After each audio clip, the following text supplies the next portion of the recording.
तो हो जो दूसरों की जिंदगी के लिए संघर्ष करे। ईश्वर ने कहा इसलिए बनाई ताकि कोई तो हो जो दूसरों की जिंदगी के लिए संघर्ष करे।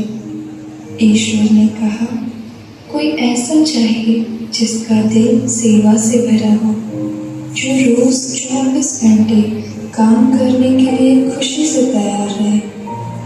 कोई ऐसा जो दूसरों की भलाई के लिए अपना जीवन समर्पित कर सके। ईश्वर ने कहा मुझको कोई ऐसा चाहिए जो जीवन और पृथ्वी देख सके, जो रक्त से न डरे, जो त्याग के लिए हमेशा तैयार है, जिसमें जन्म और मृत्यु दोनों देखने का साहस हो।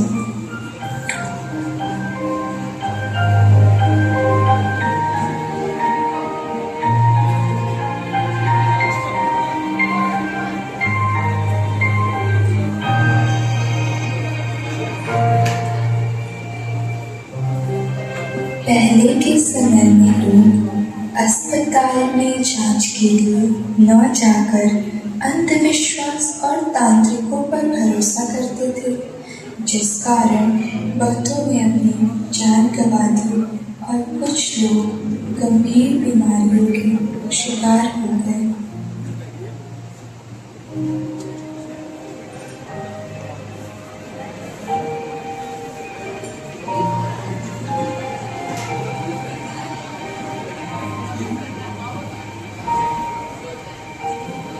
इन्हीं मुश्किलों के बीच 12 मई सन 1820 को फ्लोरेंस नाइटिंगेल का जन्म इटली के फ्लोरेंस शहर में होता है। उनका परिवार काफ़ी समृद्ध हुआ करता था और उनके माता पिता की ख्वाहिश थी कि वो एक प्रभावयुक्त महिला बने। बहुत छोटी उम्र से ही फ्लोरेंस को लोगों की सेवा करने, गरीबों की मदद करने और बूढ़ों की देखभाल करने में बहुत रुचि थी। एक दिन उन्होंने अपने माता पिता के समक्ष अपनी ये इच्छा जाहिर की कि वो आगे एक नर्स की जिंदगी व्यतीत करना चाहती हैं और लोगों की सेवा करना चाहती हैं। लेकिन उस समय एक महिला के लिए एक नर्स बनना इतना आसान नहीं था, इसलिए उनके माता पिता ने उन्हें ऐसा करने से साफ इनकार कर दिया। बहुत कोशिशों के बाद आखिरकार फ्लोरेंस ने अपने माता पिता को मना ही लिया। सन 1844 में फ्लोरेंस का दाखिला लूथरन हॉस्पिटल जर्मनी में नर्सिंग छात्रा के रूप में हुआ। अपनी पढ़ाई पूरी करने के बाद फ्लोरेंस लंदन वापस लौट गए और यहीं से उन्होंने मिडलसेक्स हॉस्पिटल लंदन से नर्सिंग करियर की शुरुआत की। वह अपने प्रोफेशन में अत्यधिक समर्पित और प्रभावशाली थी, जिसके कारण उन्हें 1 वर्ष के अंतराल में ही सुपरिटेंडेंट के पद पर प्रमोट कर दिया गया। इसी दौरान अक्टूबर सन 1853 में इंग्लैंड और रशिया के बीच क्रीमिया युद्ध छिड़ गया।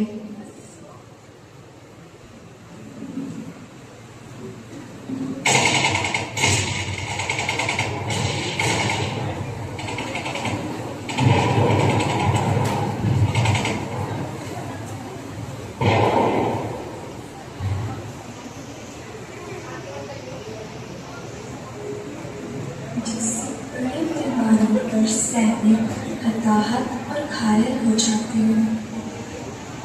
घायल सैनिकों को इन मिलिट्री बेस कैंप में ले जाया जा रहा था, लेकिन इंग्लैंड अपने घायल सैनिकों को लेकर काफ़ी परेशान था। इसी दौरान सन 1854 के अंत में नाइटिंगेल को युद्ध सचिव से एक पत्र मिला, जिसमें युद्ध स्थल पर घायल सैनिकों की देखभाल के लिए नर्सों की एक टीम गठित करने की बात कही गई थी। नाइटिंगेल ने 34 नर्सों की एक टीम इकट्ठी की और उनके साथ टर्की चली गई, जहां उनकी ड्यूटी लगाई गई थी।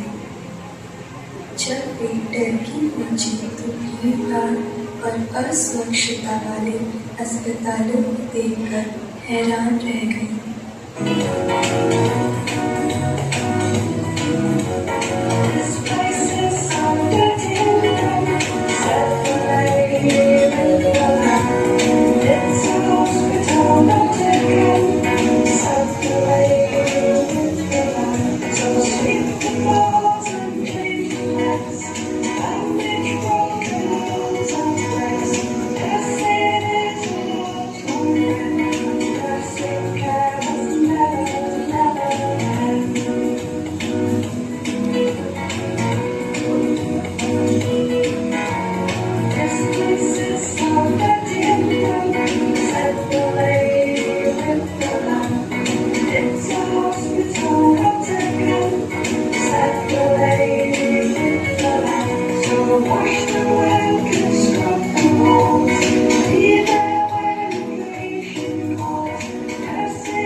ज्ञान और समझदारी से सैनिकों की मौत की संख्या में 2/3 से गिरावट आने लगी।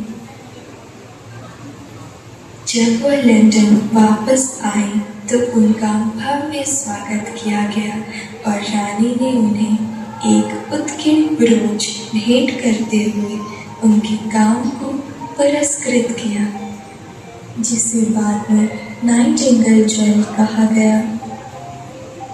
इसी के साथ उन्हें 2,50,000 की नगद राशि भी मिली, जिसका उपयोग उन्होंने आगे के स्वास्थ्य कार्यों में करने का निर्णय लिया। सन 1860 में उन्होंने सेंट थॉमस हॉस्पिटल की स्थापना के लिए अपनी पुरस्कार राशि का उपयोग किया और यहीं पर उन्होंने नर्सों के लिए नाइटिंगेल ट्रेनिंग स्कूल के नाम से पहला नर्सिंग प्रशिक्षण स्कूल शुरू किया। इसके बाद नाइटिंगेल सार्वजनिक प्रशंसा की पात्र बन गई। युवा महिलाएं उनके जैसा बनने की ख्वाहिश रखने लगी और उच्च वर्ग के लोग भी ट्रेनिंग स्कूल में दाखिला लेने लगे।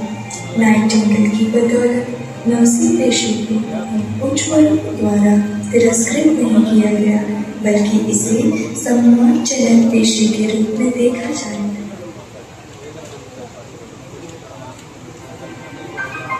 निकली थी एक चिराग लेकर, चिराग बन जाऊंगी सोचा न था। शुरुआत तो बस एक निगाह से की, आज किला से जुड़ जाऊंगी कई सांसों की, ये तो सोचा न था। ऊंचाई के शिखर पे पहुंची हूँ आज, हर जगह मेरी परछाई है। अब वक्त बदला है और यहाँ हर किसी को मेरी जरूरत समझ आई। कई वर्ष पहले बस जीएनएम एएनएम तक सीमित थी मैं, अब दुनिया में बदलाव ला चुकी हूँ। पीएससी को भी हासिल कर चुकी हूँ, दुष्टों से लोगों की जुड़ गई। पहले पर्स से आंखों में उजाला करती थी, आज दवा से भी दर्द को कम करना चाहती हूँ। मैं एमएससी को भी हासिल करती हूँ, थ्योरी और प्रैक्टिकल के मेल को समझती हूँ। रिसर्च में भी उपलब्धियाँ पा चुकी हूँ, सिर्फ इंजेक्शन टैबलेट रखती नहीं, अब टेक्नोलॉजी को भी मैं समझती हूँ। आज कॉलेज भी अधूरे हैं मेरे बिना, इनकी आगे की पीढ़ी के ज्ञान में भी सहयोग जो मैं दे रही हूँ। आज कहाँ तुम्हें मैं नहीं nurse, professor, administrator, counsellor, researcher, माँ के गर्भ और बच्चे की चहचहाट से जो जुड़ती हूँ मुझे मिडवाइफरी और पीडियाट्रिक नर्स कहते हैं। जहाँ एनाटॉमी और फिजियोलॉजी ईसीजी की तारों से जुड़ती हूँ मुझे मेडिकल सर्जिकल नर्स कहते हैं। जब किसी के इमोशंस और साइकोलॉजी से जुड़ती हूँ मुझे मेंटल हेल्थ नर्स कहते हैं। जहाँ लोगों के घरों से बीमारियों को दूर करती हूँ तो मुझे कम्युनिटी हेल्थ नर्स कहते हैं। उन सरहदों के बीच जब किसी की मुस्कुराहट बनती हूँ मुझे मिलिट्री नर्स कहते हैं। बस अपने देश में नहीं सिर्फ बल्कि फॉरेन में भी पंख अपने उड़ा बैठी हूँ। देख रहे हो एक चिराग लेकर जो निकली थी, कहाँ तक मैं उसका प्रकाश फैला चुकी हूँ।